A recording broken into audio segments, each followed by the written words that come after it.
Bom, agora sobre atividade AO06 de microbiologia, eu elaborei uma pesquisa bibliográfica para eu falar um pouquinho sobre os conceitos básicos da biossegurança em laboratório e as classificações de risco e os principais tipos. Muito bem.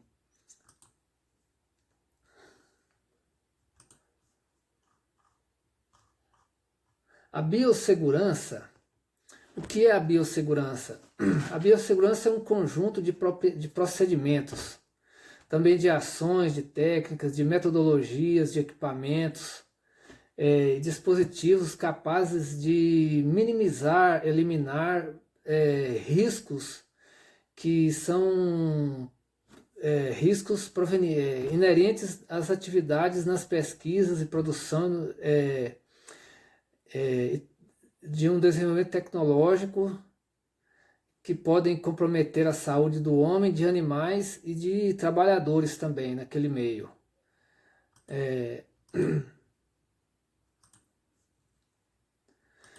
A biossegurança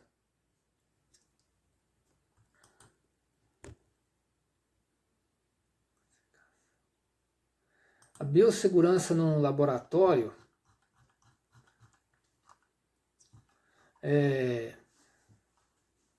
significa quais as maneiras de manter essa segurança, no caso essa biossegurança. Devemos trabalhar em um local bem estruturado. As pessoas devem possuir o conhecimento e estudo constante, precisam ter treinamento, capacitação, comprometimento de equipe e para trabalhar nesses locais. E, por exemplo, a biossegurança laboratorial, ela precisa seguir normas,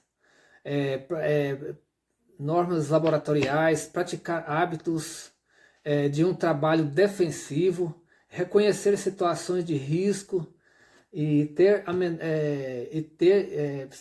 preciso ter também a menor todas as consciências dos riscos que está acontecendo. Ela precisa proteger o seu corpo também, por exemplo, proteger quem usa barba, precisa proteger as barbas, cabelo, os cabelos, principalmente das mulheres que têm os cabelos longos, precisam ser mantidos presos, joias, bijuterias, todas essas coisas, anéis, relógios, pulseiras, não deve ser usado dentro do laboratório. É preciso ter as pessoas para trabalhar no laboratório, o ideal seria trabalhar com um avental de manga longa. Outras, por exemplo, também comer, beber, fumar, todos os tipos de alimentação, usar cosméticos, tudo isso é proibido na área técnica de um laboratório. Um laboratório deve ter uma manutenção em dia, sua manutenção, organizar a bancada de trabalho. Essa bancada deve ser um local limpo, o local deve ser sempre limpo antes e depois do trabalho. Não devemos guardar materiais na superfície do laboratório. Manter os corredores desobstruídos. O local também deve ser bem iluminado, livre de obstáculos, de materiais desnecessários. Também tem que haver nesse laboratório uma estrutura super adequada para fazer a higienização das mãos.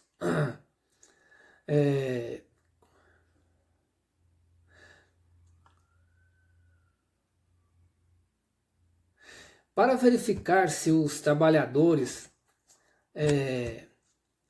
estão usando as normas de segurança necessárias,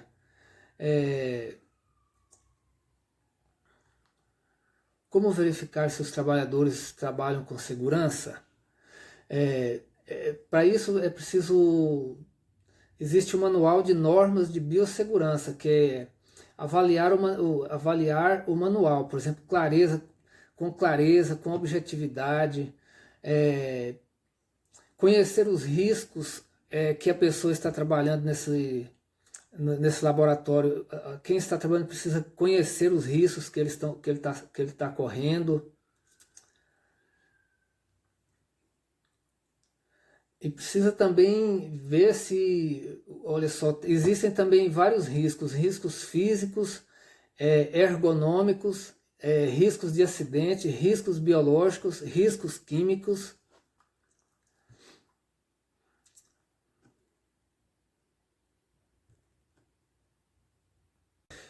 A a biossegurança também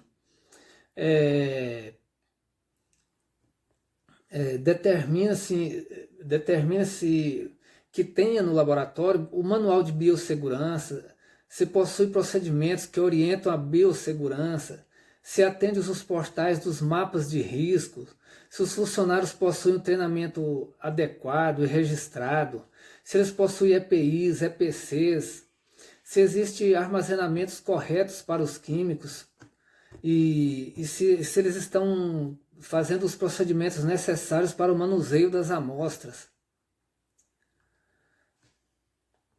Existem também um outro tipo de proteção que chama a proteção coletiva. Esses equipamentos eles são utilizados para proteger o meio ambiente, também a saúde e a integridade física dos ocupantes desta área. Eles precisam estar instalados em lugares bem determinados, uma sinalização onde vai indicar a classe de riscos. A classe de riscos de cada setor, que são os ergonômicos, físicos, químicos ou biológico. Os principais riscos que pode existir no laboratório são os riscos de contrair uma doença como AIDS, tuberculose, hepatites, e você pode pegar essas doenças, por exemplo, através de tocar em materiais perfurantes, cortantes, como por exemplo agulhas. Por isso que as agulhas devem ser descartadas em locais ideais, em locais adequados. E também os aerossóis. Falando sobre os EPIs, os principais, os profissionais devem usar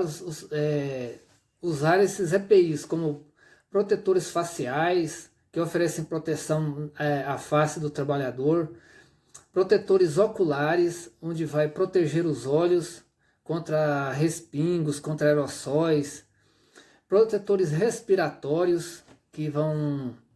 eles são utilizados para proteger o aparelho respiratório, também os protetores auditivos, que vai usados para prevenir, digamos, um barulho excessivo, um barulho que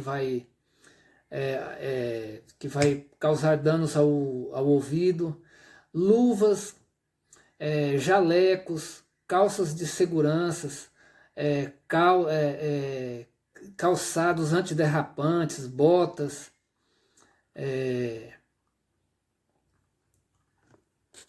também existem os EPCs, que são aqueles utilizados onde vão para proteger o ambiente, todo aquele ambiente laboratorial, que esses principais são os lavadores, onde possam lavar os óleos, os lava-óleos, chuveiros, extintores, as capelas químicas com os armários de exaustão, também para que possam, esses lugares onde possa fazer a higienização correta das mãos em pias identificadas. uma boa conduta para garantir, para ter um controle de infecção, são uma higienização muito cuidadosa das mãos, em pias identificadas, apropriadas,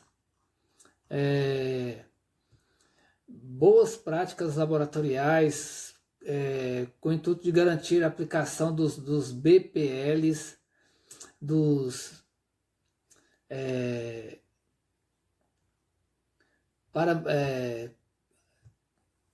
trata-se de esse BPL, para Molinaro, por exemplo, trata-se de um documento visando padronizar e minimizar a ocorrência de desvios de execução das atividades e garantir a qualidade do serviço prestado.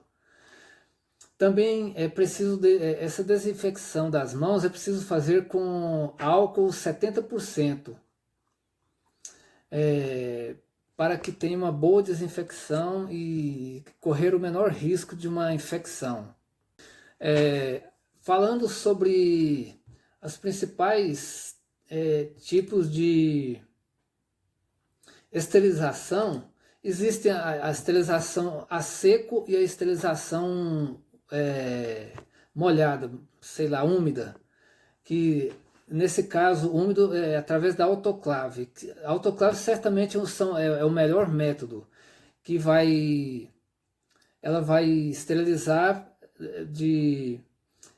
a 121 graus durante 15 minutos, mas isso é bastante variável. Por exemplo, pode também esterilizar, fazer esterilização, por exemplo, de materiais a seco, durante 30 minutos a 40 minutos a uma temperatura de 150 graus também. Essas são as principais maneiras de esterilização, que é na autoclave e também nas estufas a seco. Nos laboratórios de microbiologia, é necessário usar para proteção, para proteger o trabalhador, é necessário que se use a capela. Nos laboratórios de microbiologia, para proteger o trabalhador, é preciso que ele trabalhe utilizando a capela de uso laminar. Essas capelas devem ser do tipo 2. Elas protegem o trabalhador e também o ambiente onde está sendo realizado este trabalho. Essas capelas devem ser do tipo 2. Elas protegem o trabalhador e também o ambiente onde está sendo realizado este trabalho. Dentro da capela existe uma ventoinha, parte inferior, que cria um fluxo de ar vertical. Esse fluxo vai ser direcionado a um filtro EPA na parte superior. A partir desse filtro, parte do ar volta a circular dentro da cabine e outra parte é novamente filtrada antes de ser lançada ao meio ambiente. Bom, os principais acidentes que podem acontecer no laboratório são salpicos e derramamentos, são acidentes com agulhas, cortes com objetos perfurantes. Bom, os tipos de resíduos que existem no laboratório podem ser os do grupo A, que são os resíduos infectantes, que podem ser culturas e estoques de micro-organismos, resíduos de fabricação de produtos biológicos. Também o A1. O A2 pode ser carcaças, peças anatômicas, vísceras e outros resíduos provenientes de animais ou submetidos a processos de experimentação. Existem os resíduos sólidos, que são coletados em sacos para autoclavagem. Existem os resíduos líquidos, e esses resíduos precisam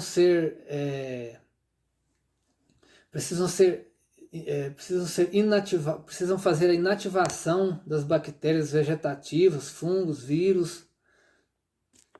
No cultivo de micro-organismos, os cuidados que devem ser Os cuidados que devem ser exercidos são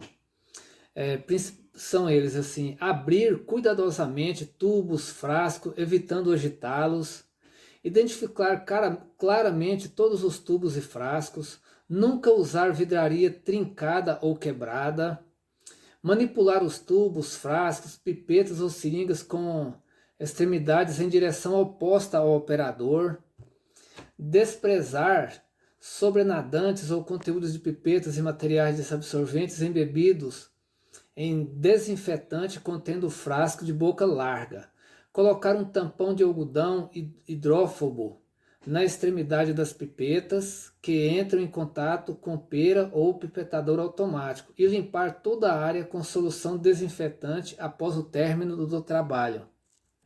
Nos laboratórios, no uso de animais, as principais recomendações para evitar acidentes, os cuidados requeridos são considerar como potencialmente infectado todo animal silvestre, seja vertebrado, seja invertebrado. Os procedimentos, equipamentos de proteção e as instalações deverão ser cuidadosamente escolhidos, sempre de acordo com o agente patogênico, a espécie animal envolvida e o tipo de ensaio a ser desenvolvido, demandando medidas de contenção compatíveis. Seguir diretrizes,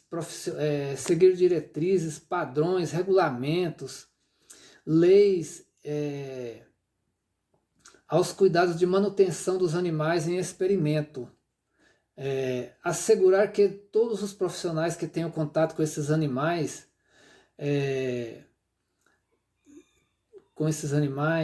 ou com descartes oriundos de atividades relacionadas com esses animais, não possam correr nenhum risco de contaminar algo vindo deles. Providenciar, quando necessária, a imunização e a avaliação sorológica dos profissionais, no caso de um acidente. Os animais devem ser mantidos em gaiolas, para evitar a fuga, e no caso de roedores, deve ser especial atenção às tampas e às gaiolas. Bom, quanto às cores usadas no laboratório de biossegurança, o vermelho indica equipamentos e aparelhos de proteção e combate a incêndio. Pode ser usado excepcionalmente e também com sentido de advertência de perigo, como em botões, interruptores e circuitos elétricos para paradas de emergências.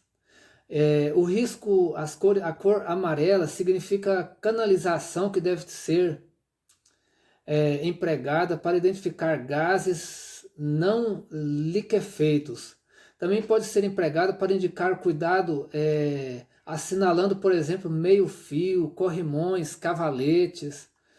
A cor branca significa em passarelas e corredores de circulação, localização de bebedouros, coletores de resíduos, áreas destinadas a armazenagens, zonas de segurança. A cor preta será empregada para identificar as canalizações de líquidos inflamáveis, combustíveis de alta viscosidade, como óleo lubrificante, asfalto, óleo combustível, alcatrão, piche, e poderá ser usada também em substituição ao branco ou combinado a este quando condições especiais exigirem.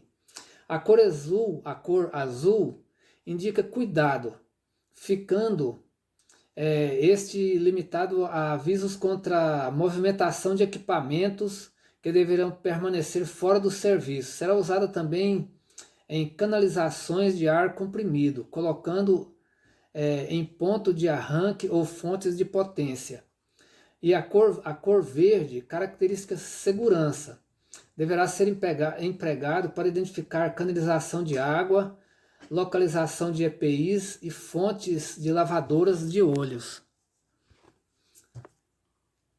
A cor laranja deverá ser empregada para identificar canalização contendo ácidos, faces internas de caixas protetoras de dispositivos elétricos, face externa de polias e engrenagens. A cor púrpura deverá ser usada para indicar os perigos provenientes das radiações eletromagnéticas penetrantes de partículas nucleares, como por exemplo em portas e aberturas que dão acesso a locais onde se manipulam ou armazenam materiais radioativos ou materiais contaminados por radioatividade. A cor lilás ela é empregada para identificar canalizações que contenham álcalis, as referências de refinarias de petróleo podem utilizar essa cor para identificação de lubrificantes. A cor cinza, o cinza claro indica canalizações em vácuo, e o cinza escuro é mais usado para identificar eletrodutos. A cor alumínio é utilizada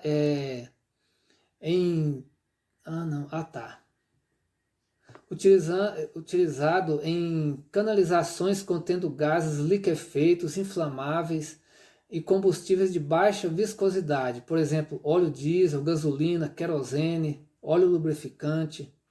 O marrom pode ser adotado a critério da empresa para identificar qualquer fluido não identificável pelas demais cores.